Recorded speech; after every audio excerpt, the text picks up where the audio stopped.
You're not a champion unless you're consistent. No way. No matter what the press says or anyone says. You've got champion potential, but the true champion's on the job, 9 times out of 10. While Richmond, Carlton and Hawthorn were the driving forces of the 70s, the biggest recruiting coup of all was pulled off by the league's lowliest club. North Melbourne, moving swiftly on a rule which turned 10-year players into free agents, snared some of the league's greatest names in a bid to win their first premiership. And, the much talked about 10-year rule, which North Melbourne benefited from, North Melbourne voted against that. But as soon as they could see they weren't going to, their view wasn't going to prevail, within, I think, 48 hours they'd interviewed the 22 of them. Now, that is class. The rule survived just a few months of 1973, just long enough for North to entice Essendon's Barry Davis, South's John Rantel and Geelong's Burley Doug Wade. They were finally won over with $10,000 each, cash. A brown paper parcel tied very tightly with string, and when it opened, it sort of flashed across the table. Red notes, they were money. And in the wad was $10,000, which I didn't know at the time, but it was the biggest amount of money I'd ever seen in my life.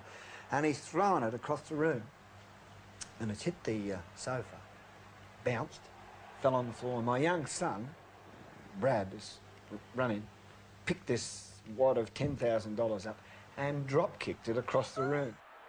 Led by former captain Alan Aylett, manager Ron Joseph and marketing whiz Barry Cheatley, the only club without a flag came out fighting, luring Ron Barassi to his third league club. Come on, boys. Well, I know for a fact that, several of the committee, I wouldn't know whether it was just 2 or 3 or 7 or 8, I would tend to think it was the latter, put the houses on the line. And I think we may become a bit like modern society, a bit bloody soft and spoilt. Get a little bit of dirt on your hands. Come on, come on, move around, come on. I'll say one thing to you, young blokes. You may be green, but as long as you're not yellow, that's where I'm interested in. Come on, Mel, come on, Mel.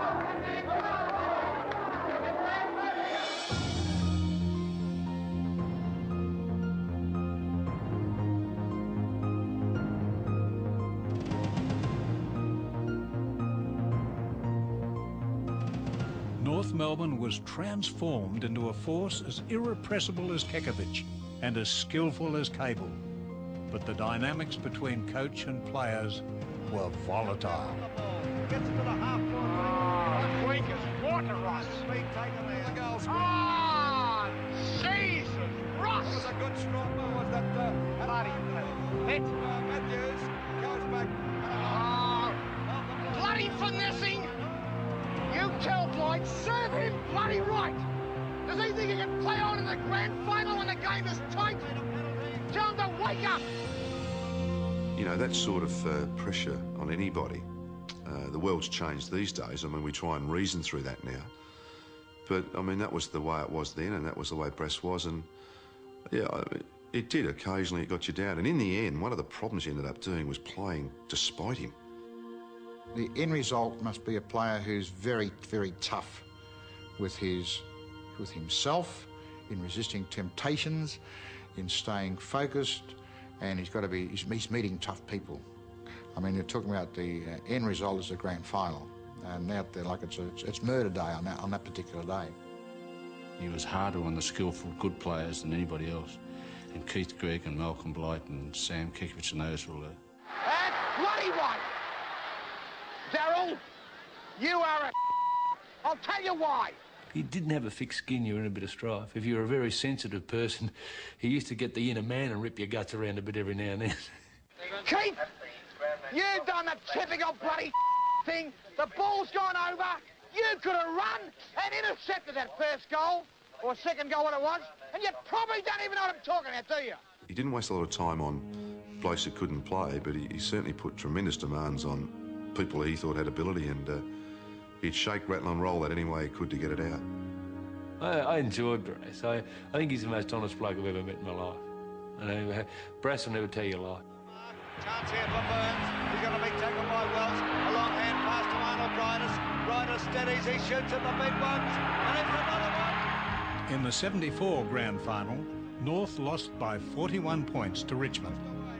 But in 75, they were psyched to avenge. Oh, they're sprinting away. The crowd was enormous. I mean, I've played in quite a few grand finals, but I don't think I can remember hearing so much support to one side in a grand final as there was in that last quarter.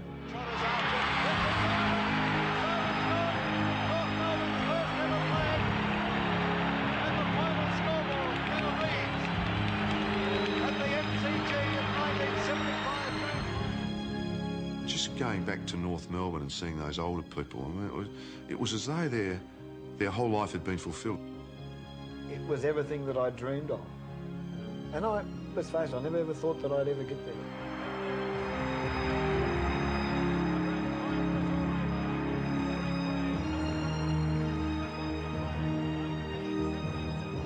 They did football a huge turn.